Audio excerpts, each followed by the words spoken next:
혹시 이런 사람 본 적 있으신가요?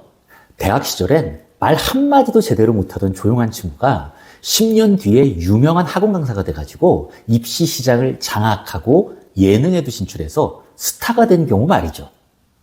그 친구는 원래 외향적인 사람이었을까요? 아니면 성격이 변한 걸까요? 우리는 흔히 사람은 쉽게 안 바뀐다라고 말을 합니다. 하지만 심리학에서는 이렇게 말하죠. 성격은 바뀔 수 있다. 단, 그 바뀌는 것이 모든 성격이 아니라 특정 상황에 따른 성격이고 바뀌는 방식이 조금 복잡하다라고 말이죠. 혹시 본인 성격이 마음에 안 듭니까? 그래서 자기 성격을 바꾸고 싶으신가요? 결론적으로 말하면요, 바꿀 수 있습니다. 이건 단지 희망 메시지가 아닙니다. 여러분이 조직생활, 사회생활을 전략을 바꿀 수 있는 아주 중요한 열쇠입니다.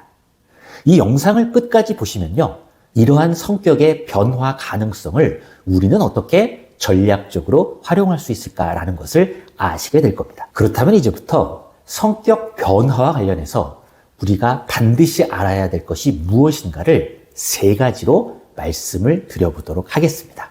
첫째, 특수 근원적 성격을 자유특성으로 바꿀 수 있다라는 얘기입니다. 말이 되게 어렵죠. 성격심리학자 브라이언 리틀은요, 성격을 이해함에 있어서 성격을 3가지로 구분을 합니다. 생물학적, 사회적, 그리고 특수 근원적 성격으로 구별하죠. 김대리는 선천적으로 내향적입니다. 말이 없고요, 조용하며 혼자 사색하는 것을 즐기죠. 어디 가서 발표하라고 하면 땀부터 흘리고 긴장감에 인사도 제대로 못합니다. 이는 원래 김대리가 생물학적으로 신피질의 흥분 정도에 따른 내향적 성격이기 때문에 그렇습니다. 이것은요, 절대 바뀌지 않는 성격, 바로 생물학적 성격입니다. 한편 김대리는요, 회사 생활을 하면서부터 사회적, 문화적 규범을 경험합니다. 직장 생활을 하면 보통 회사는 직원들이 좀 더 활발하고 다른 사람과 교류하고 적극적으로 네트워크를 맺을 것을 원하고 기대하고 있습니다. 이러한 부분을 사회적 성격이라고 합니다. 개인에 따라 어느 정도 맞추려고 하지만 그렇다고 내향적인 김대리가 자신의 성격을 바꾸는 건 쉽지 않습니다. 그런데 만약 김대리 본인이 이번에 새롭게 출시된 제품에 흥미가 많고 이 분야를 영업 성과를 통해 전문가가 되고 싶다는 목표가 생겼다면 아마 김대리는 일시적으로 다른 성격으로 행동할 가능성이 높습니다. 모르는 사람을 찾아가야 되고 자신을 먼저 좀 알리고 좀 더 뻔뻔하게 말도 많이 해서 외향형의 모습을 보입니다. 이때 변화하는 성격을 특수 근원적 성격이라고 하고 김대리를 자신의 목표를 위해 움직이게 하는 바로 그것을 자유특성이라고 합니다. 자유특성이란 기존 성격과 다른 방식으로 행동할 수 있는 그 가능성을 말하는 것입니다. 이것은요, 지속되는 것보다는 에너지처럼 소진될 확률이 높습니다. 이렇게 에너지가 소진되면 번아웃이 되잖아요. 그래서 에너지를 보충해서 회복해야 되죠. 이런 에너지 보충 활동을 회복 틈새 활동이라고 합니다. 자, 결국 정리하면 내향적이던 김대리의 특수 근원적 성격은 자신의 목표를 위해 영업 과정에서 외향적으로 변하고요. 그렇게 행동하면 이후 소진된 에너지를 회복하기 위해서 예를 들면 혼자 아무 말 없이 하루 종일 보낸다던가 글을 쓰는 시간을 갖다던가 이런 등등의 회복 틈새 활동을 합니다. 여기서 핵심은요, 성격이란 전반적으로 바뀌지는 않지만 중요한 목표가 생기면 일부 성격 특성을 조절해서 사용할 수 있다는 것입니다. 그리고 그 과정에서 자유특성과 회복 틈새의 관계를 적절히 사용해야 한다라는 얘기입니다. 둘째, 성격은 내가 보는 나보다 남이 보는 내가 바뀔 확률이 높다라는 얘기입니다. 조직심리학자 로버트 호건은요, 성격은 우리가 스스로를 어떻게 인식하라고 하는 아이덴티티와 다른 사람이 나를 어떻게 보는가라는 레퓨테이션, 평판으로 구성되어 있는데 이 중에서 실제 사회나 조직에서 평가받는 기준은 다른 사람들이 나를 어떻게 보는가라는 레퓨테이션, 평판이 결정한다고 강조합니다. 그는 특히 개인이 가진 자기인식, 즉 정체성이 실제 행동과 어긋나는 경우가 굉장히 많다고 보면서 이런 차이에서 갈등이나 오해가 발생한다라고 지적을 합니다. 그렇기 때문에 성격을 진정으로 이해하려면 나는 누구인가라는 것만이 아니라 사람들은 나를 누구라고 생각하는가라는 것을 함께 고려해야 된다라고 얘기하죠. 이 과장은 본인 스스로를 아주 솔직한 사람이라고 생각합니다. 그런데 주변 직장 동료나 친구들은 이 과장을 야, 쟤는 말이 너무 직설적이고 공격적이야 라고 느낍니다. 여기서 이 과장의 정체성과 평판 간의 차이가 발생합니다. 그런데 이 과장이 이 피드백, 평판을 무시하고 계속 자신의 방식만 고수한다면 인간관계에서 반복적인 갈등이나 소외를 겪을 그럴 가능성이 큽니다.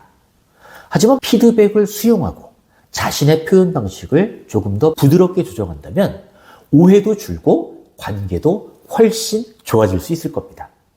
이것이 바로 성격의 행동 수준에서 변화가 가능한 부분입니다. 또한 이런 변화는요, 단순히 사람들과 잘 지내기 위한 것이 아니고요, 자신의 평판을 통해 기회와 성취에 더 가깝게 다가서는 전략이기도 합니다. 조직에서는 팀워크 능력이나 커뮤니케이션 능력이 중요하게 평가되기 때문에 내 성격을 더 긍정적인 방식으로 보여주는 것이 실질적인 커리어에 큰 영향을 줄 수 있을 것입니다. 우리는 내 성격이 아니라 내가 어떻게 보여지고 있는가를 기반으로 행동을 조절할 수 있다. 즉, 아이덴티티의 수정이 아니라 레퓨테이션을 수정할 수 있으며 그 수정은 나를 부정하는 것이 아니라 나를 더 효과적으로 표현하는 방법을 찾는 과정이라는 것을 아셔야 한다라는 얘기입니다. 셋째, 성격은 과학적 도구로 정확하게 측정하는 것이 중요하다라는 얘기입니다. 지금까지 우리는 성격은 변할 수 있는데 그 변화가 되게 복잡하다. 그래서 어떤 부분을 변화시킬 수 있으니 전략적으로 이렇게 활용하라 라고 말씀을 드렸는데요. 이렇게 되려면 하나의 전제가 필요합니다. 바로 자신의 성격에 대해서 정확하게 알고 있어야 된다는 얘기입니다. 근데 놀랍게도요, 우리는 성격을 엉뚱하게 알고 있는 경우가 되게 많습니다. 즉, 본인의 성격을 본인이 잘 모르는 경우가 되게 많아요. 마케팅팀에서 일하는 윤 과장은요, 스스로를 활발하고 주도적인 리더형 인간이라고 여겨왔습니다. 신입 시절부터 회식 자리에서 늘 중심에 있었고요. 발표도 자주 맡았고 상사로부터 리더십 잠재력도 인정받기도 했습니다. 그래서 그는요, 팀장이 되기 위해 여러 리더십 교육에도 되게 자발적으로 참여해왔죠. 하지만 실제로 리더가 돼서 팀 프로젝트를 주도하면서 여러 문제가 발생하기 시작했습니다. 팀원들과의 협업에서 소통이 잘 안 됐고요. 동료들은 그가 의견을 강하게 물어붙이고 자신들의 피드백을 수용하지 않는다라고 불만을 제기했습니다.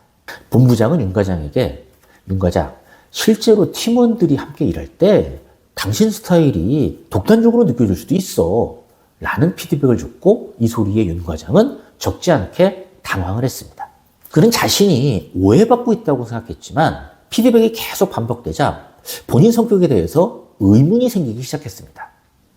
그래서 윤 과장은 결국 사내 HR 부서의 추천을 받아서 호간의 성격 검사를 받게 됩니다.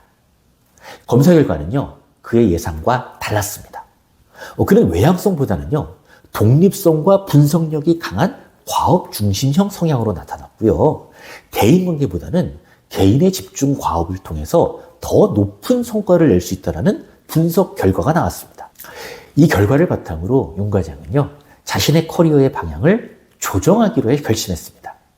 그는 이후에 팀장보다는 전략 기획 파트로 옮겨서 데이터 분석과 캠페인 기획 업무에 집중을 했고요. 혼자 기획서를 정리하고 설득력 있게 문서로 작성하는 능력을 인정받아서 사내 공모전에 수상을 하기도 했습니다. 많은 사람들이 자신의 성격을 직관적으로 말하곤 합니다. 이러한 본인 성찰을 통한 판단은요, 편향에 취약합니다. 특히 자기를 잘 드러내거나 자기 방어가 강한 사람들은요, 성격 판단을 왜곡할 수 있습니다. 그렇기 때문에 객관적이고 검증된 도구를 통해 성격을 측정할 필요가 있습니다. 대표적인 것이 빅5 검사, HPI, HDS 등 호건 검사 등등이 신뢰도와 타당도를 겸비하고 표준화된 검사입니다. MBTI도 비판은 존재하지만 사람들의 선호 경향을 이해하는 데 활용이 되고 있습니다. 자, 정리하면요. 자아 성찰이 중요하지만 그것만으로는 안 된다는 것입니다. 성격은 정확한 측정과 해석의 대상이므로 정확히 자기를 이해할 수 있는 도구가 필요하다라는 얘기입니다. 이상 성격은 변할까 변하지 않을까와 관련돼서 이야기를 한번 나눠봤습니다. 성격은 변합니다. 하지만 그 변화가 좀 복잡합니다. 따라서 전략적으로 그 변화를 캐치하고 나에게 좋은 결과를 얻을 수 있도록 잘 활용해야 됩니다. 다만 이 모든 것의 전제는 정확한 도구를 통해 정확한 진단을 전제로 진행해야 한다라는 얘기입니다. 자, 오늘 내용이 좋았다면 구독, 좋아요 부탁드립니다. 대단히 고맙습니다.